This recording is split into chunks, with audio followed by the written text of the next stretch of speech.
ஹேங்க இது ஒரு cooking recipe தான். பீர்க்கங்காய் உருளைக்கிழங்கு குழம்பு. ஸோ இதுக்கு நான் 2 மீடியம் சைஸ் பீர்க்கங்காவும் ஒரு உருளைக்கிழங்கு எடுத்திருக்கேன். ஸோ ஃபஸ்ட் கேஸ் ஆன் பண்ணிவிட்டு குக்கர் வச்சுக்கோங்க. அதில் 2 டேபிள் ஸ்பூன் ஆஃப் ஆயில் ஊற்றிக்கோங்க. ஸோ ஆயில் நல்லா ஹீட் ஆனதுக்கப்புறம் ஒரு மீடியம் சைஸ் வெங்காயம் போட்டு நல்லா வதக்கிக்கோங்க. அதுக்கப்புறம் 1 டேபிள் ஸ்பூன் ஆஃப் இஞ்சி பூண்டு பேஸ்ட் போட்டு அதோட ரா ஸ்மெல் போகிற வரைக்கும் நல்லா வதக்கிக்கோங்க.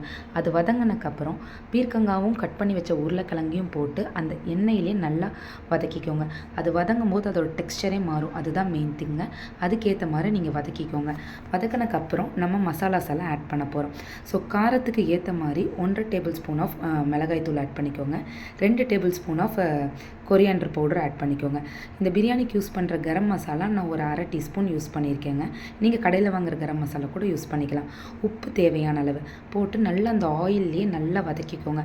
அந்த மசாலாவோட ரா ஸ்மெல் போனக்கப்புறம் நான் ஒரு 1/2 முடி தேங்காய், பெரிய வெங்காயம், தக்காளி எல்லாம் மிக்சியில் அரைச்சி வச்சுருக்கேங்க.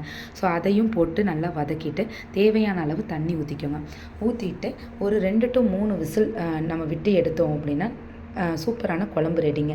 இது நீங்கள் ரைஸ், சப்பாத்தி எல்லாத்துக்குமே சர்வ் பண்ணலாம். ஸோ ட்ரை பண்ணி பார்த்துட்டு கமெண்ட் பண்ணுங்கள். So thank you.